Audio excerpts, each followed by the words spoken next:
نحمد الله تعالى ونصلي على رسوله الكريم أما بعد أعوذ بالله من الشيطان الرجيم بسم الله الرحمن الرحيم قال يا أبت هذا تأويل رؤياي من قبل قد جعلها ربي حقا وقد أحسن بي إذ أخرجني من السجن صدق الله العظيم কথা আসলে আমি এই মুহূর্তে যত কম বলবো আমার অনেক বীর এবং যারা আমার এই দীর্ঘ 3 বছরের সারা যন্ত্রণা সারা ক্ষোভ এই দুঃখ দুর্দশার যাতাকল থেকে মুক্ত করার জন্য অহর্নিশ ছুটেছেন, তারা তাদের সাথে সবটুকু ব্যয় করে যে আজকে জামিন হওয়ার কথা।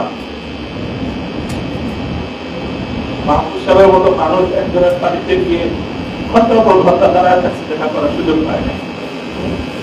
এই কথাগুলো যখন শুনতাম হৃদয়টা দৌড়ে বসতে যেত, গোটা আলেম সমাজকে কতটা মানে প্রতিপন্ন যে করা হয়েছে বা আল্লাহ রাব্বুল আলামিনের কাছে আমি এর বিচার আর কারো কাছে না।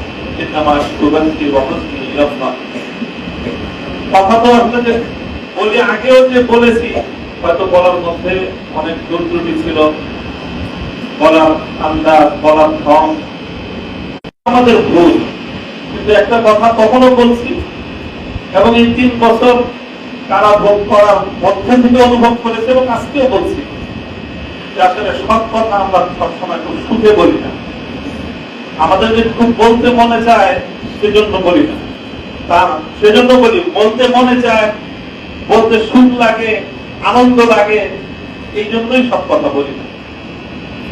আমি বুঝতেছি সেই ব্যাপারে আমার আছে, তবে একটা কথা কি অনেক সময় মনে হয় এরকম যখন ইসলাম আল্লাহ আল্লাহ রসুল এবং আলেম ওলামাদের সঙ্গে তাচ্ছিল্যপূর্ণ আচরণগুলো যখন দেখি তখন নিজের পরিণামের কথা আর ভাবতে ভালো লাগে না, নিজের কি হবে সেটা ভাবতে আর ভালো লাগে না, সেটা বলে দিই।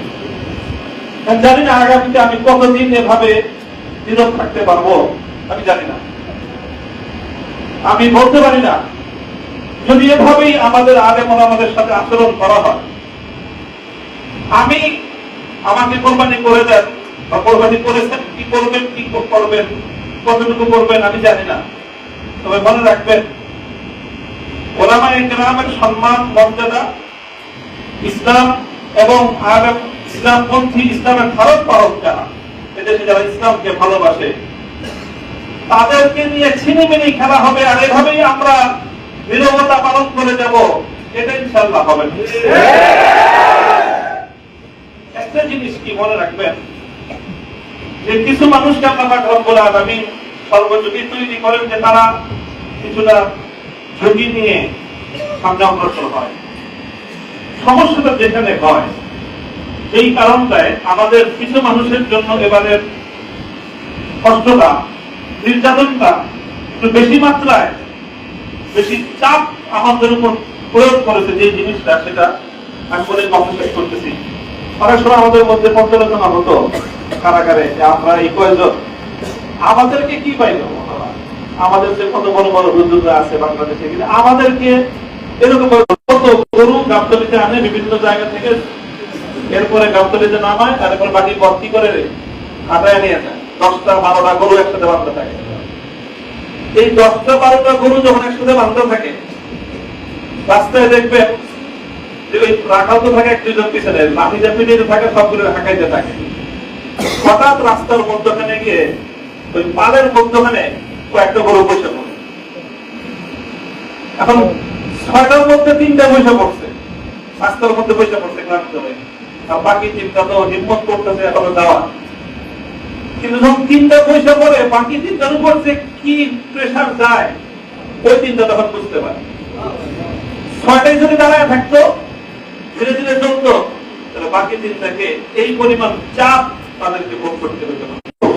নিরাপত্তার কথা আমি চিন্তা করি না তা না, আমিও যদি আগে থেকে বুঝতে পারতাম যে আমাকে এরকম ভাবে তারা চাপে ফেলবে, হয়তো আমি আরো ভয় পেতাম। আমি যে ভয় পাই নাই তা না, আমি যে 3 বছরের এই কষ্টে যে আমি একদম খুব মানে সাহসের সাথে মোকাবেলা করেছি সেই কথা আমি বলবো না, সে কথা বলার অবকাশ নেই। তবে একটা কথা এটা মনে রাখবে যে এই বাড়তি প্রেশারের কারণ হলো আমাদের মধ্যকার ওই যে 3 জন বসে পড়ছে রাস্তায়, এই জন্য বাকি যে 3 জন দাঁড়ায় আছে ওই 3 জনের উপর তাদের 3 জনের খরচও পড়ছে, যে 3 জন বসে পড়ছে ওই 3 জনের খরচও পড়ছে, বাকি সবগুলোর খরচ পড়ছে, যে ওরা সব বসে পড়ছে তুই দাঁড়া দিচ্ছিস কেন? এটা হলো সমস্যা।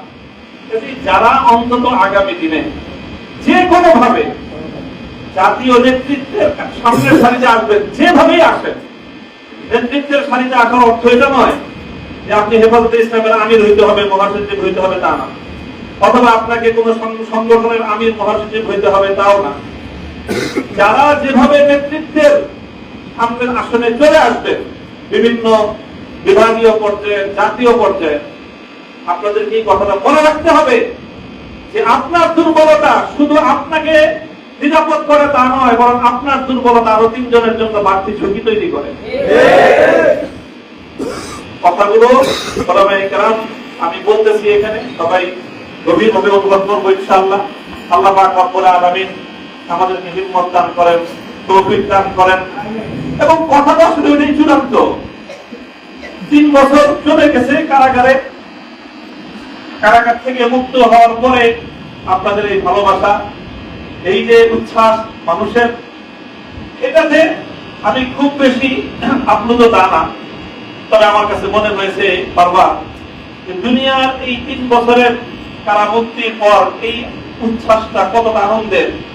তো সত্যিকার আনন্দ তখন হবে যখন কবর, হাসর, পুলসিরাত পার হয়ে জান্নাতে গিয়ে প্রকৃত মুক্তির স্বাদ যেদিন আস্বাদন করতে পারবো, সেদিনই হবে আসলে প্রকৃত মুক্তি। যদি আমি সেই মুক্তির কোন পথ ব্যবস্থা না হলো, আপনাদের এই অভিনন্দন, আপনাদের এই সংবর্ধনা, আপনাদের এই উচ্ছ্বাস 2 পয়সার কোন মূল্য রাখে না।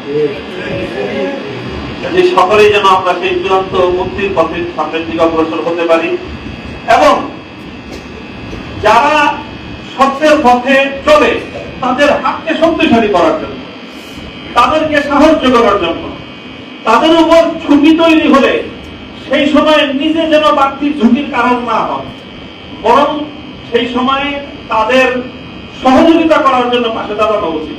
তাহলে পরিস্থিতিটা অনেকটাই সহজ হয়, অনেকটা সহজ হয়। আপনার 10 জন দাঁড়ায় আছেন, লাঠি নিয়ে আসলে পিটানোর জন্য 6 জন দৌড় দিছে, এবার বাকি 4 জনের উপর দিয়ে কি অবস্থা যায় এটা বুঝতে পারেন? যে লোক লাঠি নিয়ে আসছে, যখন আপনি লাঠি থেকে 3 জন দৌড়তেছে, 6 জন দৌড়তেছে, তখন তার মধ্যে শক্তি সাহস অনেক বেড়ে যায়। তখন আর বাকি যে 4 জন দাঁড়ায় আছে ওদের অবস্থা তো যায় কিয়ামত ওদের উপর দিয়ে। আপনারা যে বাকি 6 জন দৌড়তেছেন, আপনারা শুধু নিজের নিরাপত্তার কথা চিন্তা করলেন, যারে মাঠে একা ফেলে গেলেন তার পরিস্থিতিটা কি হবে সেটাকে একবার ভেবেছেন? যারা নেতৃত্বের আসনে আছেন, ধারে কাছে আছেন, সবাই আগে এই কথাটা চিন্তা করে যদি মনে করেন যে হ্যাঁ আপনার মধ্যে আপনি সেই দুর্বলতাই খুঁজে পান, 6 জন সাথীকে ময়দানে একা ফেলে বাকি 6 জন আপনারা পালায় যাবেন, তাহলে দোহাই লাগে আগে আপনি নেতৃত্বের আসন থেকে দূরে সরে যান।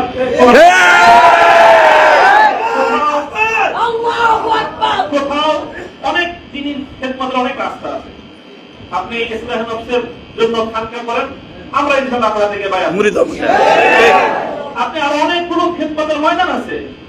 আপনি যখনই নেতৃত্বের কোন একটা জায়গায় থাকবেন, তখন আপনাকে মনে রাখতে হবে যে আপনি হয় বাতিলের মোকাবেলা করবেন, আর না হয় আপনি আপনার সাথীর জন্য আরো বড় কষ্টের কারণ হয়ে যাবে। কোনটা আমি হব, আপনি হব, সেটা আমাদের বিবেচনা করা উচিত। আল্লাহ পাক রব্বুল আলামিন আমাদেরকে তৌফিক দান করেন। যারা সাথীরা আমরা ছিলাম একসাথে কারাগারে থাকার মধ্য দিয়েও আমাদের মধ্যে এক ধরনের আন্তর্বন্ধন তৈরি হয়েছে। আমরা আশা করি, আমি ব্যক্তিগতভাবে বিশ্বাস করি যে আমাদের এই বন্ধনটা আগামী দিনে ইনশাআল্লাহ ইসলামী নেতৃত্বের অঙ্গনে একটা সংহত মজবুত ইসলামী নেতৃত্ব উপহার দিবে।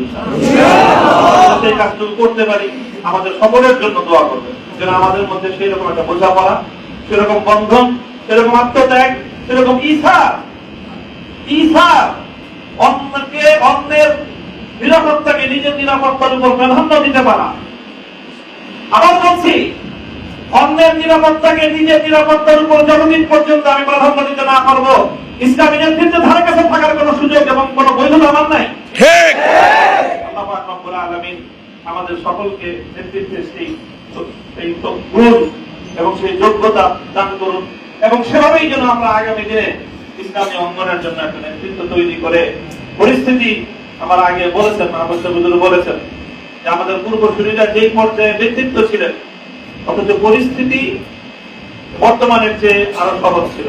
আর সেই তুলনায় এখন আমাদের রুহানিয়াতের যে অবস্থান, আধ্যাত্মিক যে অবস্থান, আর সেই তুলনায় পরিস্থিতির যে ভয়াবহতা আমাদের জন্য পরিস্থিতি অনেক জটিল করে দিয়েছে।